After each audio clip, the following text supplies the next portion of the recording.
On today's episode, we're going to take a look at what I like to call backside zone. It's a subtle variation off of inside zone, and kind of look at how you can use that as a bit of a counter cutback option to help protect some of your more traditional inside and outside zone plays.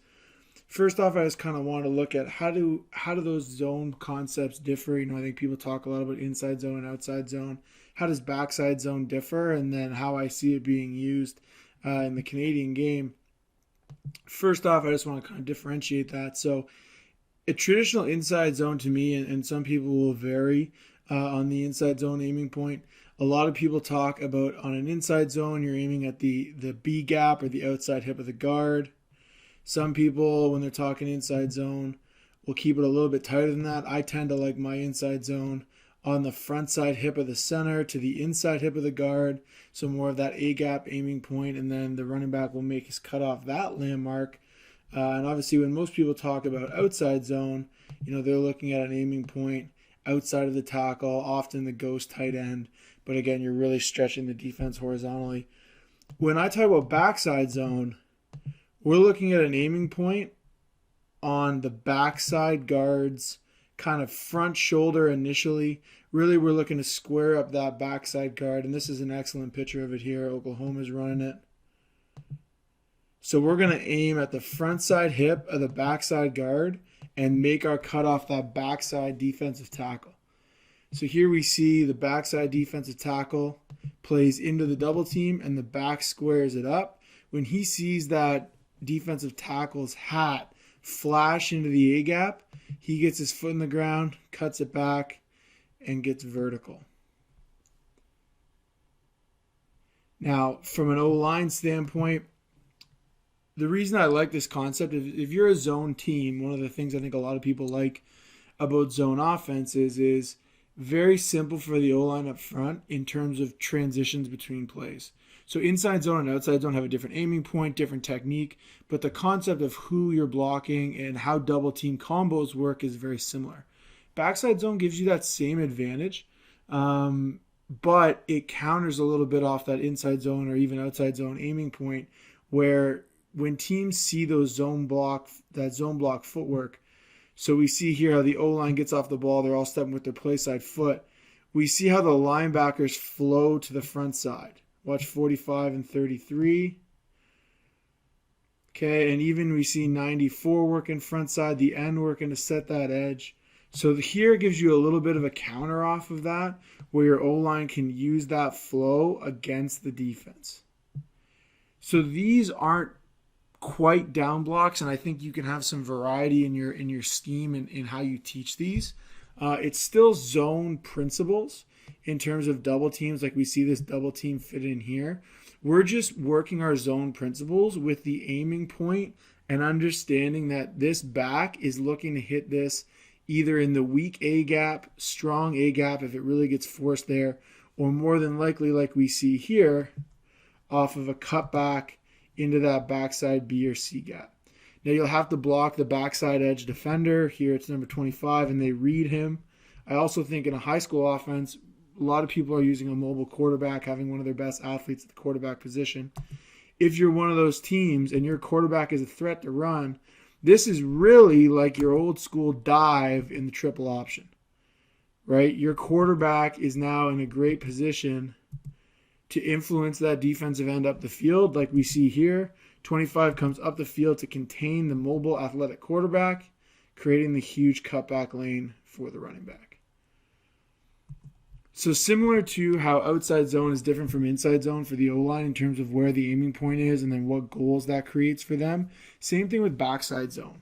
So you'll see the backside tackle here really looking to create horizontal wash with that one tech and then work his way back up to the linebacker. Now, like I said, with zone schemes, typically, those gaps are moving, and so the defense has to adjust and move with them. Here, we're using that against them. Okay, the backside double team is so important. We'll see some examples with a 3-tech in a sec. On the front side, if you don't have any action, it's basically inside zone on the front side. You just really want a heavy backside hand. knowing that similar to on an outside zone play, you know the defender's ultimately going to try and work to the front side to get to the football. Here we know the defender's ultimately going to try and work backside to get to the football. We see 75 here, who's the offensive right guard, does a great job turning up his backside hand, okay, and driving that one tech out of there.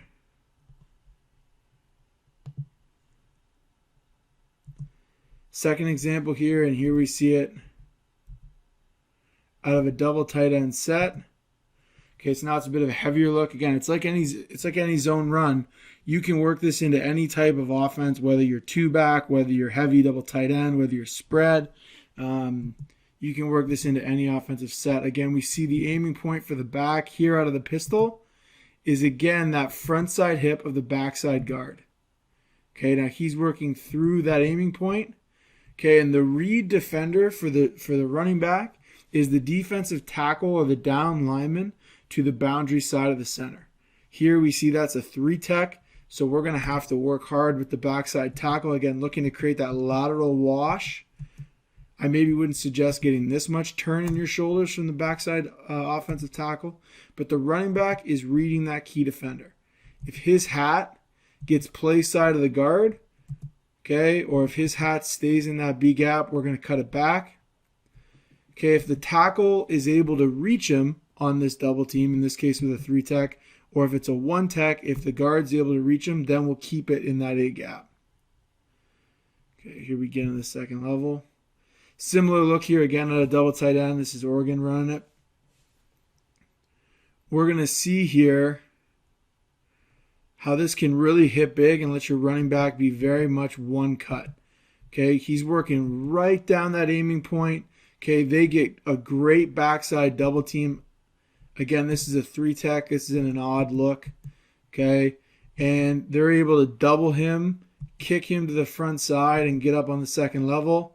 Okay, and we have to now make one cut on the free safety. Okay, and we're in space. Ultimately, with the defense flowing with those zone steps, it creates that natural cutback. So here we see it again with the 3 tech. The back is running right at the front side hip of the backside guard. Okay, and he is able to cut it off that double team's hip. Very similar to how you'd read the front side guard on inside zone. Now we're going to read the backside guard on backside zone. Again, here they're blocking the backside defensive end or contained player with that extra tight end. Instead of reading them, you have those options. We'll take a look at a couple CFL versions here. So this version, and they might be running inside zone. It just kind of plays out more like the backside concept that I'm talking about here. But it's certainly a very downhill zone. Here it's a subtly different mesh. Again, 24 is going to block the C-gap player. Okay. And we'll watch the back's aiming point. Again, to me, he's right on the backside hip. Okay, even though the mesh is a little bit different, he's working his way to that backside hip. And now he's reading the hat of that defender. The down defender washes into the A-gap. He's able to cut it back, okay, and get into space. So again there, 24 is blocking that backside defensive end, kicking him out. Here's our last one before we get into a couple different ways you could draw it up. Okay, here I want you to notice 2 things. Now they're going to cross the inside slot back here to block this backside defensive end, one of my favorite ways to run it. They're also going to bring in the slot back from the bottom of the screen and look to add him in on that Sam linebacker. I'm a huge fan when you're running this of not blocking, the field side DBs and trying to insert on the Sam or even insert on the free safety. Okay, you see here how 42 comes all the way from the free safety, and he ultimately is involved in getting this thing out of bounds. So we'll take a look at the tight here. Again, we see him right on the backside hip, the front side hip of the backside guard. Okay, now here, I'd be coaching my running back, even though I see what he's seeing, his head's just peeking, but we've got him covered up, right? We're working to this Mike linebacker here. We're going to have him sealed off. I have a chance to accelerate, and again, I'm not sure the down and distance here, but we have a chance to accelerate and get vertical right now without a cut. I like that opportunity, and I would say that this would be my coaching point for the back. We've got this guard covered up. Put the ball in your play side hand, in this case be your right hand, and trust that you can chop, swat, stiff arm, whatever this defender is able to get off this double team and accelerate, because now we're working right up that hash. As it plays out, he decides to cut it back. Okay, and is ultimately still able to find space. But I put this one in here because I wanted you to see when this one tech gets reached, it does not have to cut back.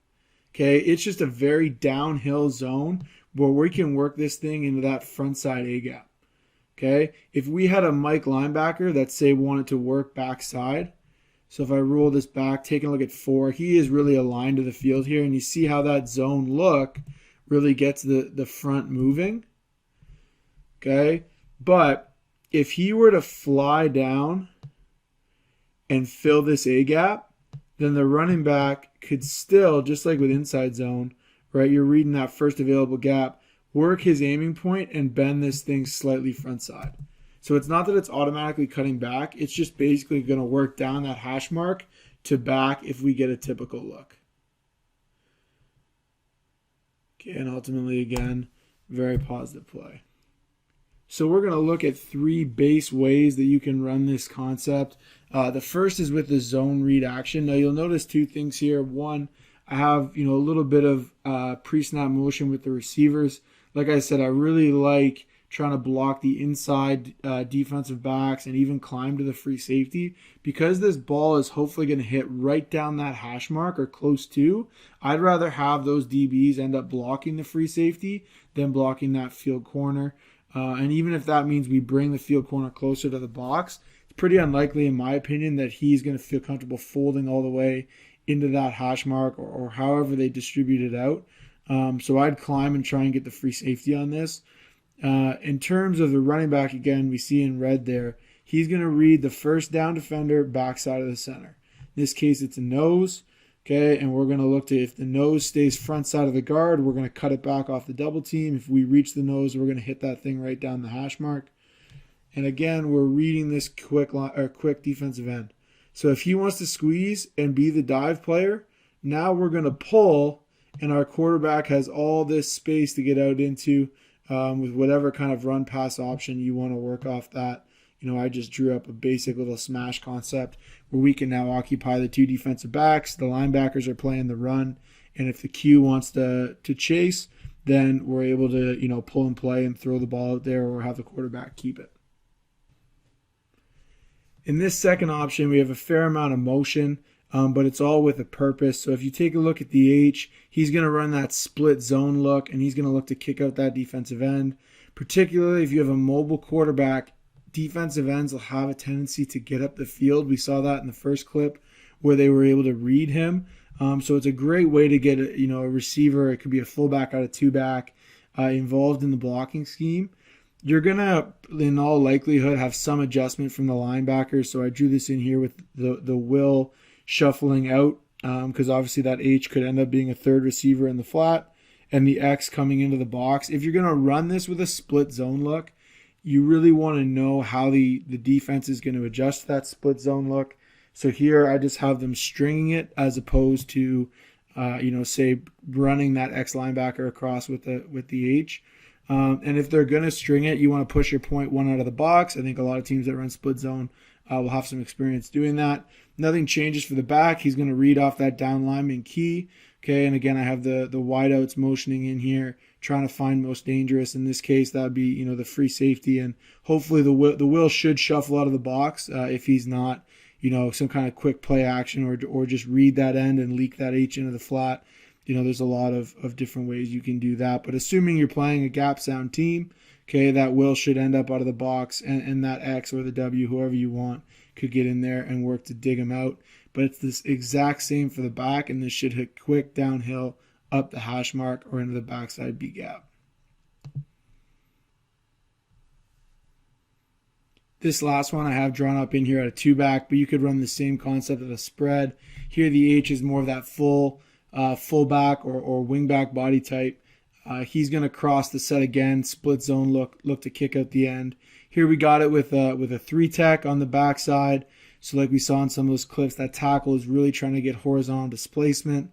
But, and one of the common things we talk about on here a lot is taking advantage of teams' adjustment to 31, particularly if you start in 22 and you motion to 31. I think a lot of teams are more likely to leave that boundary halfback in the boundary, and that's going to give you a numbers advantage to the field. So if you wind up crossing both guys, the inside receiver there and your fullback, you're going to end up in a situation where most teams, you can outman them on the backside of this run.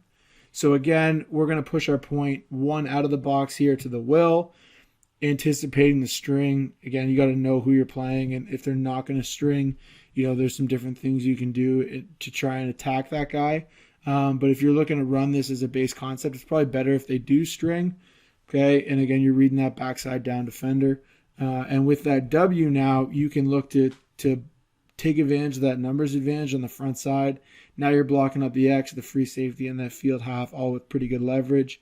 And hopefully, again, this works right off that guard's hip. If it hits downhill or cuts back, now you have, the X or the Sam linebacker, the free safety, the field half, all blocked up with leverage. And it puts the defense in a tough situation because you have numbers at the point of attack. So it's a really good concept. I think that if you're running zone scheme, is a simpler add than, say, adding a counter where now you're going to introduce pullers, and you can dress it up a number of ways. You can RPO this. You can run a ton of great play action out of it, and it's a super versatile look. You can run out a number of sets. But I think for teams that are running zone, especially if you're playing a penetrating defense, a defense with aggressive defensive ends, or you have a really mobile quarterback, you can influence with your zone look those guys to try and fly up the field, and it really opens up that cutback lane for you. So however you choose to run it, I think it's a nice addition for zone teams to look at, and with so many high schools in the Canadian game being more zone-based, this is a great way to run that counter as opposed to trying to introduce, say, your typical GT counter tray.